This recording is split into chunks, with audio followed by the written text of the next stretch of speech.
Vamos a continuar con los trabajos, ya se dan cuenta, vamos a invitar a pasar al frente a las 4 personas que se van a hacer cargo de este siguiente panel, donde se va a analizar algo que también, por supuesto, llama mucho la atención y que nos obliga a mantenernos actualizados, a mantenernos atentos y un poco a revisar el estado del arte con respecto a la industria mexicana. Asset Management, ¿cómo estamos? ¿Hacia dónde va la industria? ¿Qué es lo que hay que hacer? ¿Cuáles son las recomendaciones? Y por supuesto, las mejores prácticas en nuestra región y en mercados afines. De eso se va a tratar el siguiente panel y como ya estamos listos, vamos a invitar a pasar al frente a quienes serán a cargo de la mesa del análisis. Así que comenzamos invitando a pasar al frente y le damos la bienvenida de una vez a Manuel González Zavala, Senior Director Client Coverage en Standard & Poor's Dow Jones Índices para España y el cono norte de América Latina. Bienvenido, un fuerte aplauso por favor para recibirlo.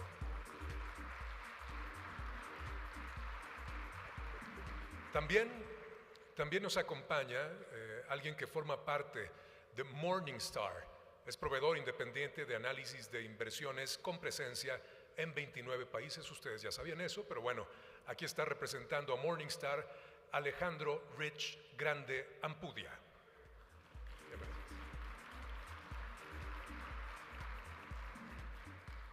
También nos acompaña para este panel el director en Fitch para el grupo de fondos y administradores de activos en México y a nivel regional, Latinoamérica por supuesto. Nos referimos a Juan Pablo Aro Vallardo. Bienvenido. Y finalmente les presento con mucho gusto, él va a ser nuestro moderador y le damos la bienvenida. Él es CEO y Country Head de Franklin Templeton México y Centroamérica y miembro del Consejo Directivo de la AMIB. Por favor, recibamos con mucho gusto a Hugo Petriccioli Castellón. Hugo, todos tuyos, comenzamos. Pues buenos días, gracias a todos por estar aquí, gracias aquí a los panelistas que como ustedes saben, pues son parte de la industria y de forma muy relevante. Y pues yo me tocó este panel, que la verdad va a ser el mejor panel, después de esto ya se pueden ir, y aquí es donde van a aprender un poco más. Y voy a arrancar con Juan Pablo.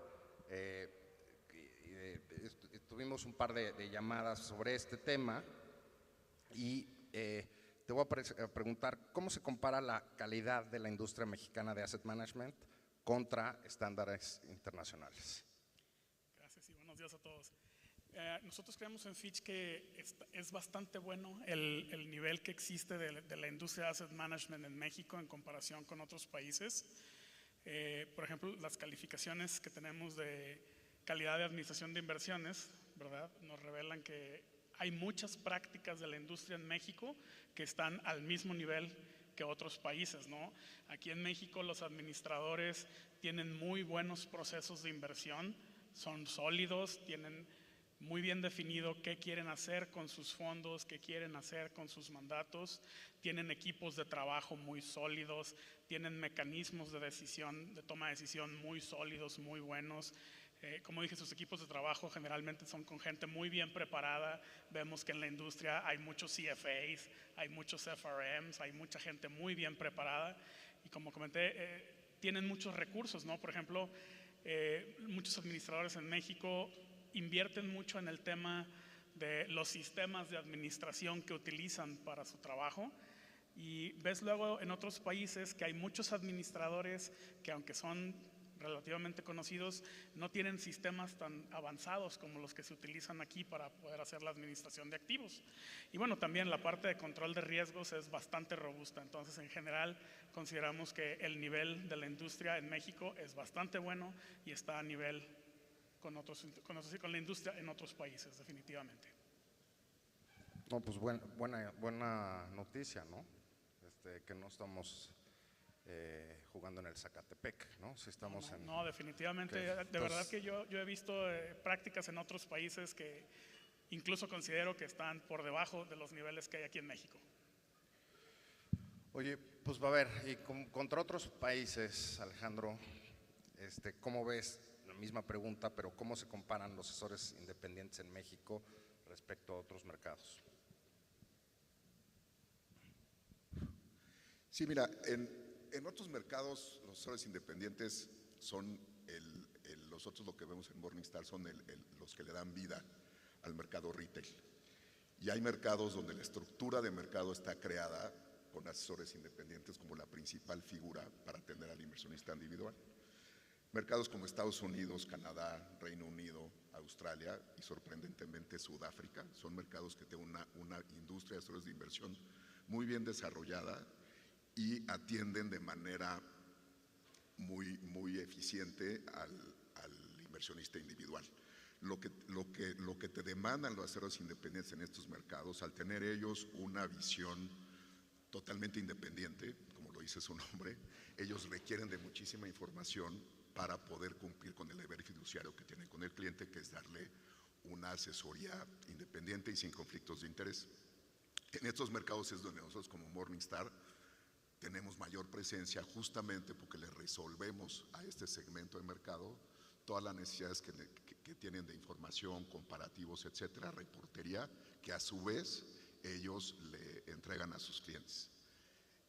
Hay mercados en donde han surgido algunas figuras interesantes, como en Brasil, por ejemplo. En Brasil hay una figura, no son asesores independientes como tal, o como se conocen en los mercados como les acabo de mencionar.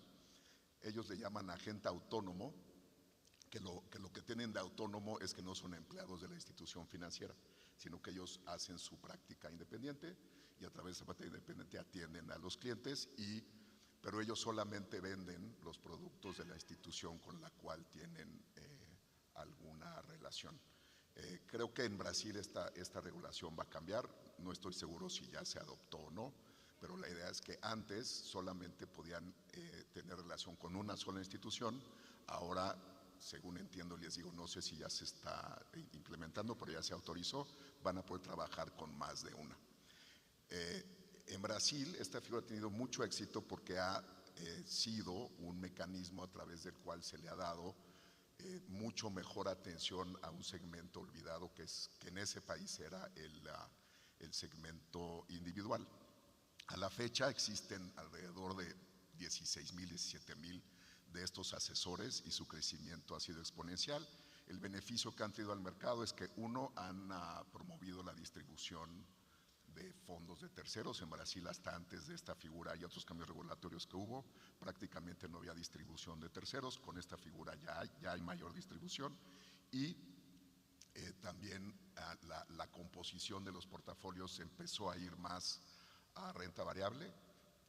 No desgraciadamente para los brasileños, pero al tener tasas reales del más del 10%, pues evidentemente ahorita pues todo el dinero se está yendo a fondos de deuda, pero lo relevante es que ya existe la figura.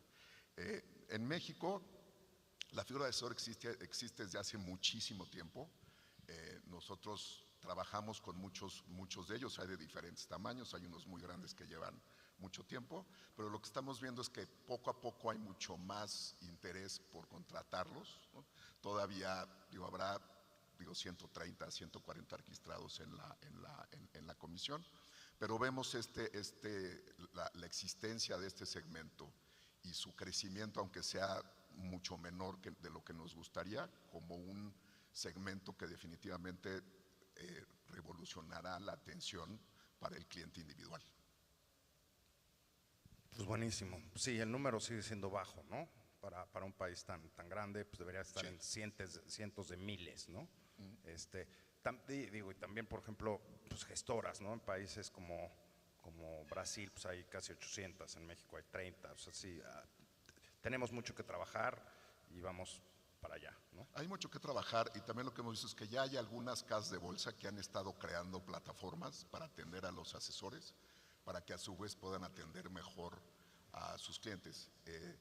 este tipo de iniciativas lo que hacen es que reducen la barrera de costos de entrada, lo cual debe de ayudar a que crezcan mucho más rápido de lo que lo han hecho hasta la fecha.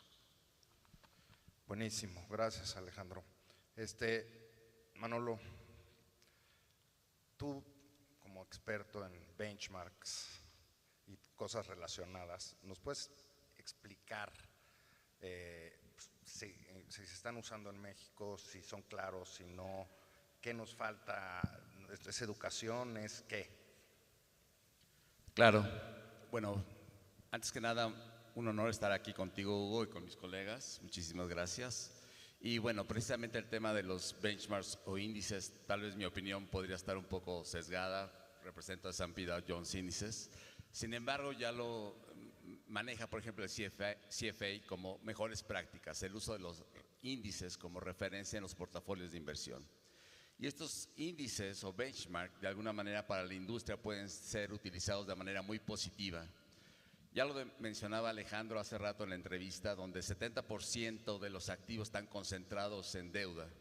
Y es precisamente aquí donde los índices pueden jugar un papel relevante para el desarrollo de más productos, para el desarrollo de poder generar oferta, una mejor oferta, una mayor oferta más bien hacia los inversionistas, ¿no? Porque los índices finalmente te muestran ya una estrategia que puede tener años de historia y que puede reflejar bien cómo se comporta cada una de estas estrategias en diferentes ciclos, ¿sí? Y bueno, realmente lo vemos con la industria también de ETFs, que también está creciendo en México con esa oferta, y yo creo que los fondos podrían aprovechar esa parte. El otro tema que también se ha mencionado a lo largo de las conversaciones que hemos escuchado también en la pasada, el tema de la transparencia.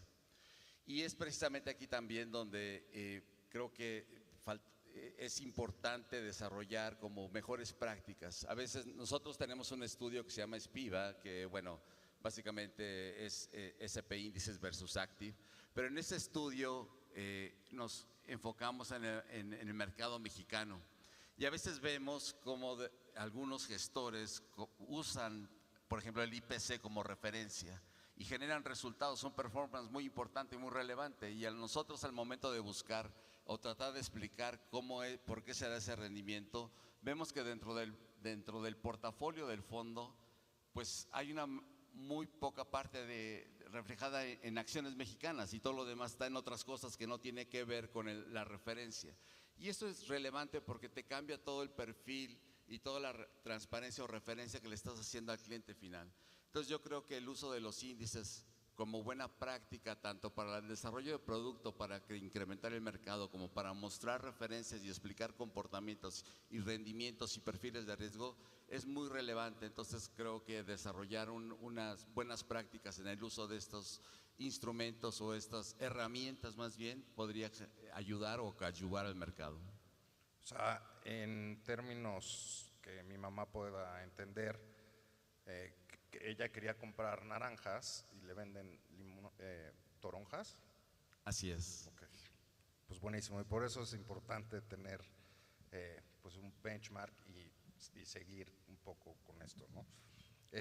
A ver, Juan Pablo, ¿qué herramientas ligada otra vez a mi mamá, qué herramientas tiene y fuentes de información pueden tener los inversionistas en México para tomar mejores decisiones de inversión en comparación con otros países?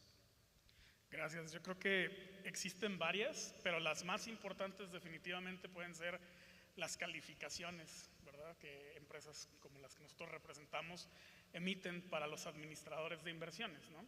Porque al final, si bien es una responsabilidad muy importante de los inversionistas saber a qué se están metiendo, en qué están invirtiendo, el inversionista no es siempre el especialista en el tema, ¿verdad? Muchas veces no lo es, y para eso pues contrata a un administrador o contrata a un tercero que le dé el consejo de inversión, como ya comentó Rich, y una forma importante de saber, bueno, y a quién contrato, qué tan bueno es la persona a la que estoy concentrado o por qué es bueno la persona a la que estoy contratando para que maneje mis inversiones, definitivamente son estas calificaciones, ¿verdad? Todos estos reportes que nos hablan sobre la calidad de administración de inversiones, que nos hablan si esta persona, esta empresa que está manejando nuestro dinero es buena y por qué.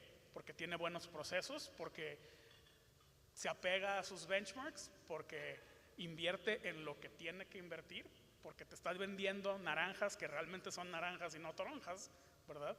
Y que lo tiene que demostrar a través de entregarte rendimientos razonables si tienes un buen proceso, si tienes una buena administración de riesgos, si tienes buenos recursos, ¿verdad? Entonces creo que esa es una de las herramientas principales y más importantes para poder entender del universo de alternativas que tienes, pues quién es o quién no es bueno y por qué es o por qué no es bueno, ¿verdad? Y hoy estamos en la época de la información, donde encontrar toda esta información que es pública y que existen reportes detallados al respecto debe ser muy sencillo para que los inversionistas entiendan mejor esta situación, insisto, sin dejar de lado su responsabilidad de conocer del tema, de entender del tema para poder tomar mejores decisiones.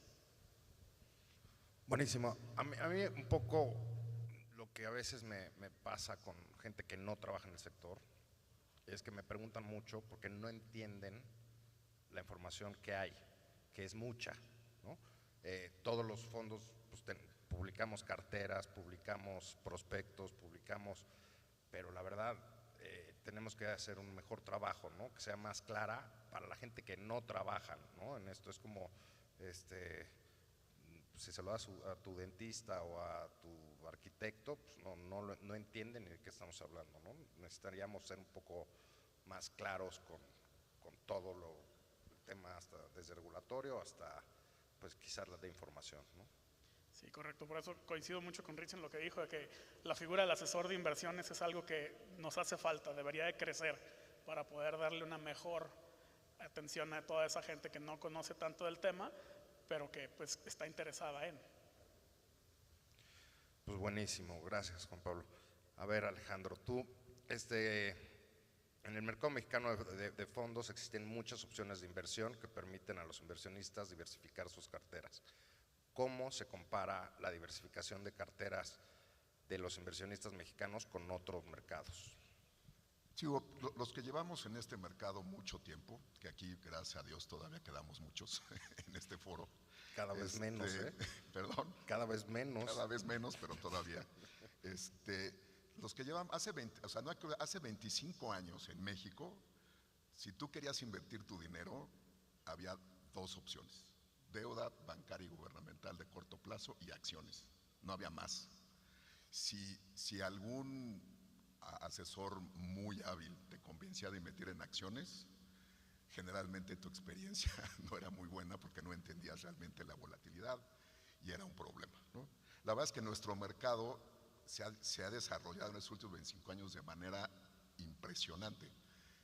Los fondos antes del 2000 no se evaluaban a mercado, la curva a principios de los 2000, digo, no, si la mano me falla, yo creo que llegaba nada más apenas a 5 años, ¿no? Entonces el mercado ha evolucionado mucho y la industria de fondos también ha evolucionado de manera muy importante. No perdamos de vista de dónde venimos.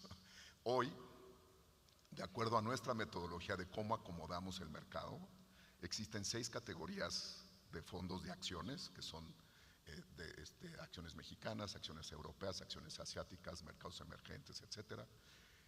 10 diferentes categorías de fondos de deuda, que son fondos de deuda gubernamental de corto, mediano, largo, fondos que tienen deuda corporativa con diferentes plazos, deuda americana, deuda extranjera, etcétera. Y de fondos mixtos, que son estrategias de inversión, ahí tenemos 4 categorías que son conservador, agresivo y moderado, agresivo y moderado, sí, y están los fondos ciclo de vida. Entonces, el menú de opciones a las que tiene acceso un inversionista en México ha cambiado radicalmente los últimos 20 años. Con el listado de empresas extranjeras en la bolsa, muchísimos cambios regulatorios, etcétera. Hoy, el menú que tiene un inversionista mexicano individual en fondos de inversión es amplísimo, ¿no? Esta es la buena noticia. Lo malo es que todo este menú no está siendo aprovechado por el inversionista individual en promedio.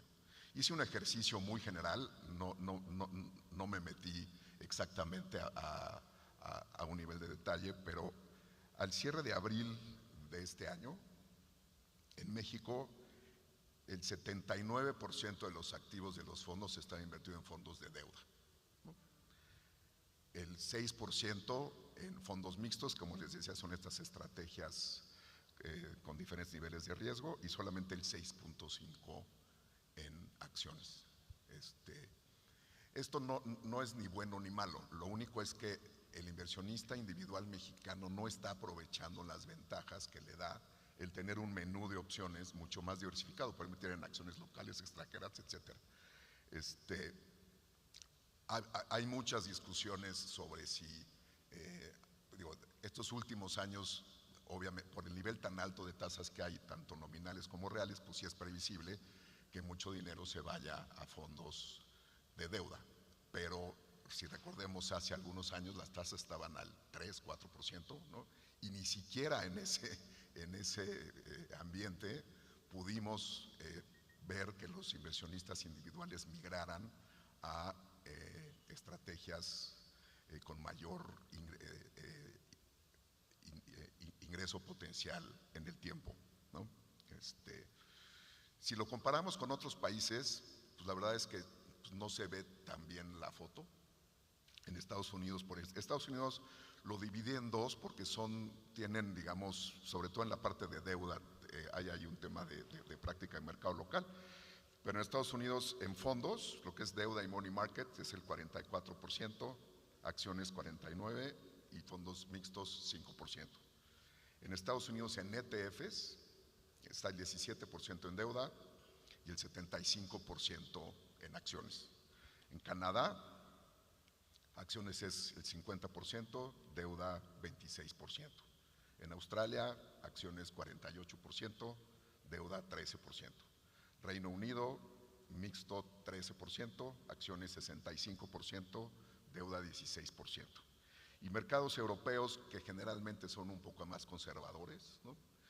La verdad es que yo me sorprendí con el resultado de un país como Alemania, por ejemplo, que tiene el 44% en acciones y 42% en deuda, ¿no? La realidad es que yo creo que como mercado tenemos una gran oportunidad de ofrecerle al inversionista individual toda esta oferta que al final se va a traducir para ellos en un mucho mejor resultado al poder diversificar de mejor forma su cartera. Entonces, el mensaje yo creo que es ese, como participantes de este mercado donde nosotros participamos en lo que hacemos, es ayudar a los asesores, tanto de las instituciones financieras como los independientes, y ayudar al inversionista final a diversificar de mejor forma su cartera para obtener en el largo plazo un mejor resultado. Super datos, Ale, pero también es un tema ideológico, ¿no?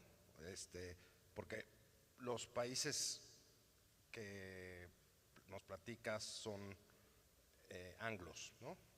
Y creo que es una diferencia importantísima, ¿no? Creo que en América Latina el impacto, o sea, la gente invierte muy parecido a México, quitando Brasil, ¿no? Pero esta conversión la podremos tener en Costa Rica, en Argentina, y la gente no invierte en equity, ¿no? Sí, ciertamente hay un tema cultural, que es lo que tú comentas ahorita. En un mercado anglosajón como el americano, el inglés, pues a un inversionista individual decirle que invierte en acciones pues, no le genera mucho ruido. No necesariamente tiene el conocimiento para hacerlo por su cuenta, pero culturalmente acepta mucho más fácil el invertir en acciones, por ejemplo, ¿no?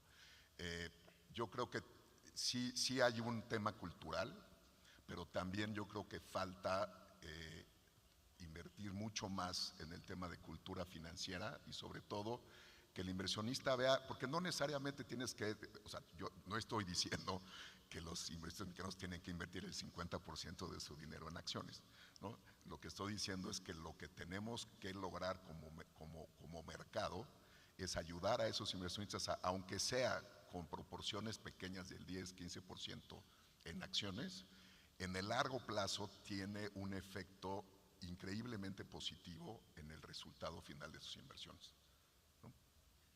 No, pues clarísimo, ¿no? Y creo que ahí tenemos como estar muy alineados con el país, con las bolsas, con todas las oportunidades que hay en México, ¿no? Porque si tienes conversaciones, te hablan mucho de la bolsa americana y de otras cosas, pero pues este año, ¿cómo va México, no? Pues muy bien. A ver, Manuel, un poco relacionado a lo de Alejandro, pero creo que ¿cómo ves el ecosistema de tipo de series que hay en México? ¿Cómo ves el tema educativo? ¿Cómo podríamos diversificar mejor el mercado en México? Claro, mira, se ha hablado mucho del tema de educación desde el video. Álvaro en sus palabras inaugurales también lo mencionó, Alejandro en la sesión pasada, el regulador también ha mencionado el tema de la educación y creo que todos coincidimos, ¿no? Y si bien un objetivo podría ser educar al 100% de la población, eso podría llevarnos años, ¿no? Y para eso es importante precisamente la labor del asesor financiero, como ya lo mencionaba Alejandro, ¿no? Pero sí me gustaría como ligar o poner en la mesa los incentivos para el asesor financiero, ¿no? Y es precisamente donde viene el tema de las series, ¿no? Que en el mercado mexicano podría haber más series dedicadas a los asesores financieros bajo la figura del fee-based, ¿no? Porque de alguna manera eso permitiría hacer esos incentivos. En México entiendo que solamente 3 operadoras ofrecen ese tipo de series, una de ellas Franklin Templeton. Y si pudiéramos aprovechar ese tema y promover al asesor financiero, porque finalmente es el que va a generar ese enlace, ¿no? Con tu dentista, ¿no? El dentista que no sabe, que no entiende, llega al asesor y le puede precisamente desarrollar esa educación, esa cultura que se requiere en el mercado mexicano, ¿no? Pero también es importante desarrollar este tema de incentivos, ¿no? Como lo hemos visto en otros mercados, ya hacía referencia Alejandro y tú también, el mercado brasileño, ¿no? Entonces yo creo que por ahí podríamos tratar de generar ese ecosistema donde poder ofrecer ese tipo de productos, generar incentivos y de alguna manera poder llegar al inversionista de a pie o al inversionista final, ¿no? Y ahí podríamos incrementar mucho más el tema de la educación, ¿no? Y generar decisiones mucho más pensadas, ¿no? Y ya si quisiera hacer un señalamiento o agregar un comentario a lo que tú mencionabas de los países anglosajones. Si vemos la proporción de deuda con acciones del mercado mexicano y lo comparamos con lo que vemos en otros países en América Latina, definitivamente México sí ha hecho una labor muy importante, ¿no? En Colombia, por ejemplo, todavía vemos concentraciones en 95, 96% en deudas y 4% en renta variable, ¿no? Entonces, vamos por buen camino, se ha mejorado, la industria lo ha hecho muy bien, pero creo que todavía hay oportunidades, ¿no? Y precisamente la figura del asesor financiero puede ser aquel que puede ayudar a detonar ese proceso, ¿no? A ver, una pregunta para los 3, ¿no? ¿Qué esfuerzos de educación les gustaría ver empujados desde la industria, desde el regulador, o sea, o de sus compañías, ¿no? Que cambiemos el orden, vas, Manuel. Gracias. Yo creo que si de alguna manera pudiéramos ver, y seguramente algunas ya lo hacen, pero la operadora tratando de acercarse a ese asesor, no solamente al que está dentro de tu grupo, sino a ese asesor independiente, que de alguna manera poder ofrecer, explicar por qué hay detrás de cada una de las estrategias de inversión, tratar de, tú lo mencionabas hace rato, los prospectos, toda la información que se genera, a lo mejor es demasiada, ¿no? O muy técnica, ¿no? ¿Cómo poder traducir esa información y poder llegar al dentista que mencionabas, al arquitecto que mencionabas, poder explicarle cuáles son las diferentes alternativas? Yo, en mi perspectiva sería eso, ¿no? Más allá de tu equipo, poder empezar a atacar ese tema de asesores independientes que pudiera ofrecer ese tipo de explicaciones, ¿no? Vale. Sí, nosotros, les voy a platicar una anécdota que le platiqué a Hugo cuando tuvimos la llamada. Cuando yo soy hecho en el mercado mexicano, sí, y cuando entré a Morningstar hace 15 años fui a Estados Unidos a hacer una presentación pues, sobre México y etcétera, ¿no? Y uno de los temas que mencioné fue la falta de cultura financiera como un reto que teníamos como mercado mexicano. Ya di mi presentación, todos los gringuitos muy amables me aplaudieron y se acabó. Cuando terminé se acercó uno y me dijo, oye, ¿sabes qué? Digo, me llamó mucho la atención lo que decías, pero no creas que el tema de educación financiera es un reto solamente en México. En Estados Unidos también lo es. O sea, ¿tú crees que el taxista sabe lo que es una acción o sabe cómo invertir? No tiene, o sea, pues la cultura financiera, está este tema cultural que platicamos, ¿no? Y es ahí donde empresas como Morningstar ayudan a los asesores a que le expliquen mejor a sus clientes y a los clientes a entender mejor qué es lo que invierten. Nosotros en México, actualmente ya alrededor como de 17 operadoras ya utilizan nuestra información para poder diferenciarse del mercado de otros competidores, pero lo más importante es poderle explicar al inversionista exactamente qué es lo que está comprando, ¿no? Que está comprando un fondo de deuda, bueno, es un fondo de deuda, por ese corto, mediano, largo, qué sensibilidad tiene con las tasas de interés. Nosotros tenemos muchos elementos gráficos que traducen todo eso a una explicación muy sencilla para que entienda lo que está comprando en fondos de acciones, ¿no?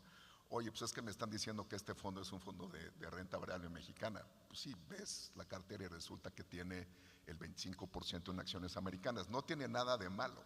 Lo importante es que el cliente entienda exactamente qué es lo que está comprando. Y esa parte lo vemos como un tema muy importante, que es el que la información llegue, pero llegue de una forma a que tanto el asesor, tanto independiente como de una institución financiera, como el cliente puedan entender. Y también yo creo que tenemos que empezarle también a pasar un poco de responsabilidad al cliente final. O sea, el cliente final también tiene una responsabilidad de entender mejor y preguntar por lo menos en lo que está invirtiendo, ¿no? Nosotros tenemos nuestra página de internet que es gratis y la verdad es que el uso, aunque sí es relevante, no son los números que esperaríamos, ¿no? En un mercado donde ya nuestra información lleva aquí ya más de 15 años, ¿no? Entonces, para nosotros esa sería una iniciativa. O sea, no tienes 13 millones de usuarios. Desgraciadamente no. No, pues qué chafa. Nosotros sí. A ver, Juan Pablo. Gracias. Mira, yo creo que, como comentaba hace rato, hoy en día en la época de la información está ahí, hay muchísima. Como ya platicamos, hay que ver cómo digerirla, cómo aterrizarla, hacerla más sencilla. Hoy en día el mercado financiero está al alcance de la mayoría de la gente. La mayoría trae en su teléfono una aplicación bancaria en la que puede comprar fondos de inversión si así lo quiere. El problema es que la mayoría de los usuarios pues no sabe qué son, no sabe para qué sirven, no sabe que los puede usar en su beneficio, ¿no? Entonces, pues jamás y todavía es un tema cultural también. O sea, mucha gente en México piensa que para meterte a fondos de inversión ocupas tener mucho dinero, ocupas ponerle mucho tiempo, ocupas tener conocimientos muy avanzados, etcétera.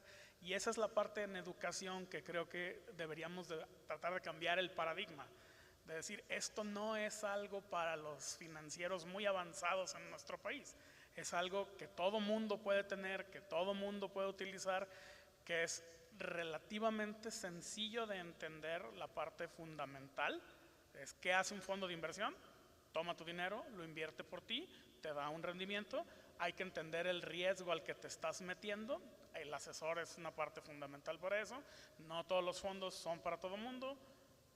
Hay que adecuar a qué vas a invertir tú dependiendo de tu perfil. Pero primero hay que cambiar ese paradigma, ¿no? El paradigma de que meterte a las finanzas, de que hacer inversiones es un tema difícil, de que se ocupa mucho dinero, de que es muy peligroso, etcétera. Hay que cambiar eso para que primero la gente pueda decir, bueno, entonces efectivamente tengo aquí en mi celular a la mano a poder hacer esto y a poder invertirlo y poder utilizarlo. No, pues buenísimo, porque digo, yo un poco ligado a lo que dices, Juan Pablo, yo sí creo que es también responsabilidad del inversionista. O sea, no están haciendo la chamba porque es confuso, pero la información está ahí. Y creo que sí también tienen que tomar un poco más cartas en el asunto, porque la información está, ¿no? Le dedican más tiempo a pensar en dónde van a ir a comer el sábado que con su cartera de inversión, ¿no? Entonces, creo que también es una responsabilidad del inversionista final, ¿no? Perdón, yo voy a hacer una anécdota también con un amigo personal que me dice, oye, es que es muy complicado todo esto de las inversiones, y a mi amigo le encanta el fútbol. Y le dije, es más complicado saberte todos los nombres de los jugadores y los equipos y las estadísticas que tú te sabes.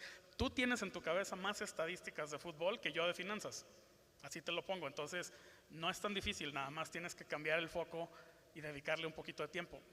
Pero el problema es ese, que la gente piensa que es una magia negra y que es muy difícil y que mejor no me meto porque es peligroso.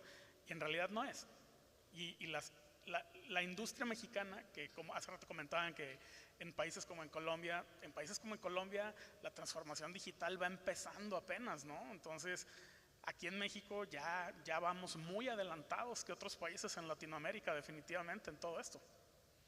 Pues sí, de acuerdo, pero también es confuso porque, y hace ratito un compañero de la industria que está aquí, que no lo voy a ventanear porque soy muy buena gente, pero me dijo que tenía una lana en un fondo de nosotros. Le pregunté que qué serie, y me dijo no sé. Entonces abrió su aplicación, me la enseñó y le dije, pues creo que le acabo de mejorar 80 puntos base su retorno, y esto se dedica a eso, ¿no? O sea, se dedica a fondos. Luego les digo quién es en corto, pero bueno, en fin. Y sobre eso, ¿no? Quizás, a ver, Alejandro, claridad en las series. ¿En México existe la claridad o no es de las series de los fondos? Es un tema muy confuso. O sea, nosotros nos dedicamos a recopilar información en 27 países a nivel global, y México es un reto, ¿no? Porque no hay estandarización en el tema de información, ¿no? Las series tienen diferentes nombres, tienen significan diferentes cosas en diferentes operadoras, entonces es muy fácil perderte, ¿no? Y no hablemos de los nombres, ¿no? Aquí en México usamos 7 dígitos, 7 letras o números para decir lo que es el fondo. Entonces, por ejemplo, el FTLIQ, yo sí sé lo que es, pero tú pregunta aquí qué fondo, o sea, qué tipo de fondo es imposible, ¿no? Entonces yo creo que sí hay que hacer un esfuerzo como mercado para estandarizar, ¿no? Estandarizar, hablábamos de las series, que todas se llamen iguales, que tú sepas si la serie F es físicas, M morales y institucionales, pues eso ya es un gran avance, ¿no? El tema de los nombres también es un tema que tenemos, digo, es una práctica muy difícil. Como dice Hugo, la información ahí está, o sea, la información está disponible. Lo que pasa es que es un reto para empresas como y para nosotros como empresa que nos dedicamos a eso, es un reto poderla procesar, poderle acomodar para que le haga sentido a un inversionista final. Pues un pobre inversionista individual que quiera realmente meterse a entender en lo que está su cartera o compararla con las operadoras es una tarea titánica, ¿no? Yo creo que hay mucho trabajo ahí para poder ayudar al inversionista final para poder entender mejor en qué es lo que está invirtiendo. Bueno, en AMIP tenemos ahí el proyecto para hacer algunas estandarizaciones, pero ha sido ser más difícil de lo que pensábamos. Hay un compromiso ahí de las operadoras, ¿no? De hacer ciertos cambios, pero pues eso implica mover prospectos y tal, ¿no? Y después, pues la inclusión de nuevas series te vuelve a descuadrar la racional que tenías. Entonces, pero es un tema que lo tenemos en la industria como claro, y tenemos que hacer un mejor trabajo con las series, ¿no? Y eso pues es los estándares internacionales, ¿no? Sobre las series, ¿tú tienes algún comentario, Manuel? No, realmente ya lo comenté en mi intervención pasada, insisto, el tema de generar esas series para el asesor financiero, modalidad fee-based, creo que coadyuvaría al desarrollo de este mercado, ¿no? Creo que esa parte hay que promoverla más. Pero yo tengo una pregunta, Hugo, en el tema de la arquitectura abierta. ¿Tú cómo ves ese proceso? ¿Crees que seguramente está ayudando, pero tú sientes que ya esté en el punto óptimo donde la industria estaba buscando, o que faltaría por ahí? Porque creo que también ese va a ayudar, ¿no?, al desarrollo del mercado, ¿no? A ver, creo que es una arquitectura que medio existe en México y ha habido cambios, ¿no? Y pues bueno, pues esperemos que sigan cambiando, ¿no? Claramente hoy no es una arquitectura abierta, se puede, pero es poco. De hecho, tenemos de los 3 distribuidores integrales que había en México, pues uno se convirtió en operadora, y quedaron 2, ¿no? O sea, hay poco movimiento en ese sector.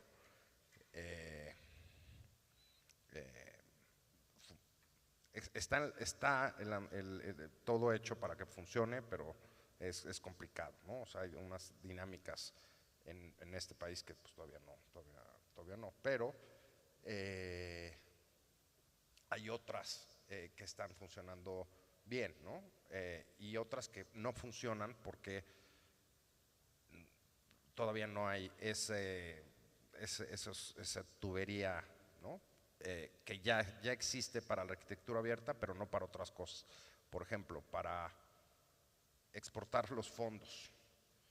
Es imposible, no lo puedes exportar, ¿no? O sea, no lo puedes exportar porque es como si hiciéramos televisiones en México, pero que no puedas enchufarlas en Estados Unidos. Y eso te saca de las plataformas. Que no tengas títulos fraccionarios, por ejemplo. Pues, parece una tontería, pero no puedes cuadrar con los sistemas internacionales, porque todos operan con pues, 2 decimales, ¿no? Aquí hay 0,000 de centavo, pues ¿cómo te lo pago, no? Entonces, ese tema creo que es interesante. Pero bueno, ahí vamos. Y la verdad, creo que el que hayamos crecido en más del 400%, te dice que el apetito está, ¿no? Y de 3 millones a 13 está. Y pues yo creo que es el principio de una cosa súper buena, porque la gente está cada vez más preguntando de fondos, haciendo comparativos.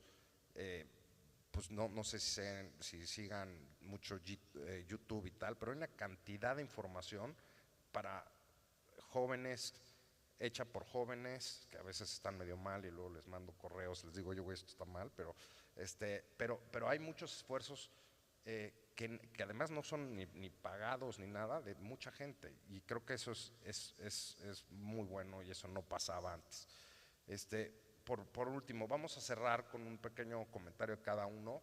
Empezamos con Juan Pablo.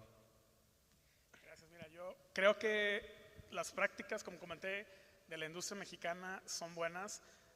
Definitivamente siempre va a haber más cosas que hacer, siempre va a haber más cosas que mejorar, pero como comentaste ya tú, lo que hemos avanzado es bastante. Creo que sería muy bueno enfocarnos en esos avances, seguir promoviendo que la gente se entere de todos esos avances que ha tenido la industria mexicana, porque conforme la gente entienda esto mejor, ese paradigma va a ser más posible cambiarlo, y la gente va a tener más confianza en el sistema mexicano, ¿verdad? Y va a poder entrar con más facilidad, con menos miedo, a hacer sus inversiones, y esto va a ayudar a que el mismo sistema crezca, ¿no? Entonces, creo que mi comentario final sería ese. Es importante destacar que la industria mexicana de asset management está a un muy buen nivel en comparación con otros países, y que por lo tanto es bueno que los inversionistas o que la gente empiece a invertir dentro del sistema mexicano. Muchas gracias, Alejandro. Alejandro. Sí, coincido, como comentaba en una de mis participaciones, yo creo que es bien importante ver de dónde venimos. En la medida que entendamos de dónde venimos, es más fácil saber hacia dónde vamos, ¿no? El mercado mexicano ciertamente ha evolucionado muchísimo, les di algunos ejemplos hace un momento, no los voy a repetir, pero yo creo que siempre hablamos mucho de Brasil, ¿no? En Brasil, aunque nos comparamos mucho, Brasil todavía está como que tratando de acomodar las piezas de rompecabezas. Acaban de empezar a listar valores extranjeros, cambió la regulación para que puedan invertir mayores cantidades en valores extranjeros. Palabras que no saben ni cómo ni dónde y van muy lento en ese proceso. Es un mercado enorme, pero ahí, digamos, todavía las piezas de rompecabezas están todavía un poco desperdigadas. En México, yo creo que el rompecabezas ya está armado. No digo que sea un rompecabezas perfecto, pero ya las piezas ya están donde deben de estar. Y lo que tenemos que como industria es todavía hacer algunos pequeños ajustes, pero yo creo que deben de ser marginales para poder realmente potencializar lo que el mercado de fondos le puede ofrecer a un inversionista. Buenísimo, de acuerdo. Manuel. Bueno, yo creo que finalmente el mensaje sería, si vemos el ecosistema del asset management en México, está creciendo. Sí, si vemos los ETFs, la industria de fondos mutuos, realmente hay una oportunidad y realmente el mercado mexicano se está volviendo una referencia en la región y a nivel mundial, ¿no? Pienso que lo que ya comentaba también Alejandro en su exposición, todo el tema que se está desarrollando del ecosistema de ventas en corto, de fondos de cobertura y demás, viene a fortalecer a la industria. Creo que retos o oportunidades también las hay. Creo que también debemos de buscar cómo desarrollar el mercado mexicano para ofrecer más opciones. Está muy concentrado, ayudar en el tema de liquidez, empezar a ver otras opciones, mid, small, ¿no? Y eso de alguna manera no depende de uno solo, sino depende de toda la industria. Si bien la responsabilidad fiduciaria es importante mantener y la responsabilidad es esa, ¿no? La responsabilidad tal vez no es desarrollar el mercado per se, pero sí es importante mirarlo y ver qué podemos hacer como industria, como ecosistema para desarrollar este mercado, porque a la medida que tengamos mejores opciones, realmente nos va a impactar favorablemente al cliente que estamos buscando impactar, ¿no? No, pues coincido también. Pues bueno, yo quiero agradecerles a todos. Yo creo que estos números de crecimiento es un esfuerzo de todos los participantes. Hemos tenido grandes presidentes del comité de gestiones. Los números de Alejandro Aguilar nos trajo mucha suerte, y de Álvaro y de todo el equipo de la MIP, que también nos ha hecho crecer, pero en serio. Y pues gracias a todos, y ya se pueden ir, porque ya se acabó. Gracias.